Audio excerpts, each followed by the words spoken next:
This is how I became a DJ when I was 14 years old. It all started when I was 14. I loved creating music. I learned how to play drums, piano, a little bit of guitar. I was doing voice lessons. I was doing all the things.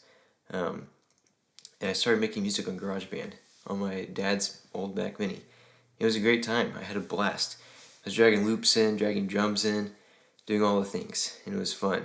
It was a joy. However, it started transforming into something else. I started putting music on Spotify, started putting music on Apple Music, and started putting it out to the world. And I was like, man, I have this need. I have this desire to do live performances. I have this desire to do live DJing. And that desire came on early when I was 14. And, throughout time, I just was always thinking about, I was watching other DJs. I was always watching, and I wanted to do the same. And I was like, man, that'd be such a fun thing to do. It'd be such a awesome thing to do. And I got an opportunity at my high school to do a pep rally. And that was awesome. That was great. And I was like, but this isn't it, because it was a talent show, and so it was easy. It wasn't exactly what I wanted to do. I wanted to perform music in front of people that were actually there, per se, to listen to music, and it wasn't just a talent show. And so I started searching for opportunities. I started looking everywhere.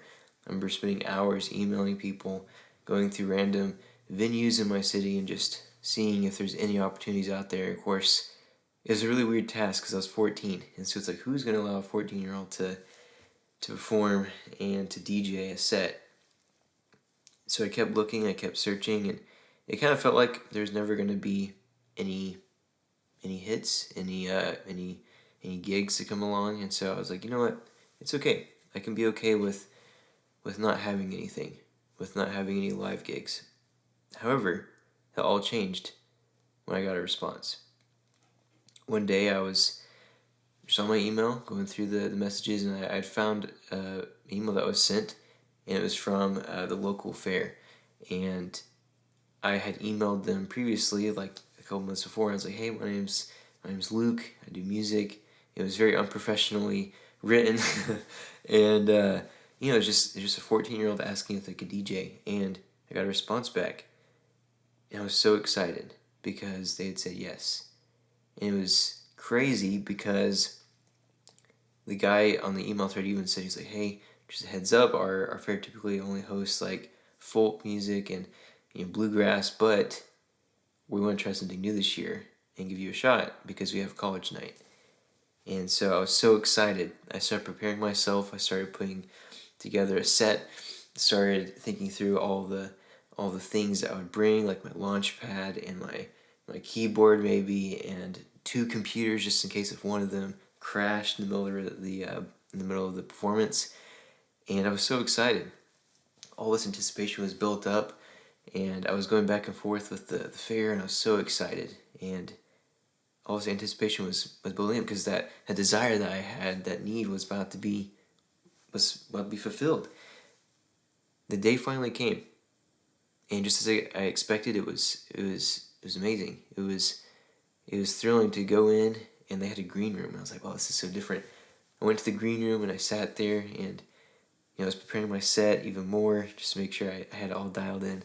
And the moment finally came. So all this build up, all these emotions, all this excitement, all this build up finally came. And I'd been sharing news with friends. I was like, hey, I'm about to be at the fair. I'm about to DJ at the fair. And I did it. I got up on stage. I did my set. I was mind blown because they had fog machines set up. They had a super awesome lighting system set up. It was all there. It all came together. And I did my set, and when my friends came out and took pictures and did video, it was quite the time. And I look back and I think, man, I was only 14 years old when I did that. And I had so much ambition, so much drive to be able to do that. The funny thing is, looking back at that moment when I had finally achieved those dreams, I actually didn't end up doing DJing much longer. I decided it wasn't really my thing. It was interesting because I built up so much anticipation, so much excitement for it, and all of that, and I had a mindset change. All of that just for a mindset change. And it's interesting looking back because I believe that moment helped instill a certain confidence that I was like, I'm willing to try. I'm willing to put hard work forth uh, to try new things. And I think that's huge because it followed me throughout my life. And there's just different moments where I see that same type of, you know, drive to be able to do something that's hard, that's kind of unrealistic, and I've achieved things.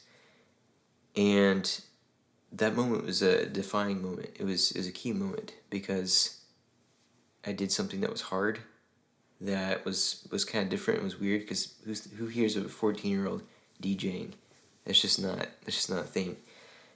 And looking back, I'm like, wow, that was kind of huge. And even though I didn't continue to DJ, that skill still followed me.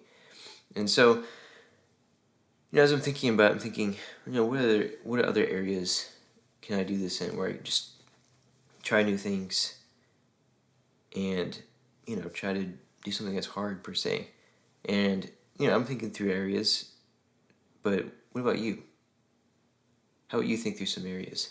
What are some things that you're excited about that you're just like, oh, I don't think I can do it? You probably can.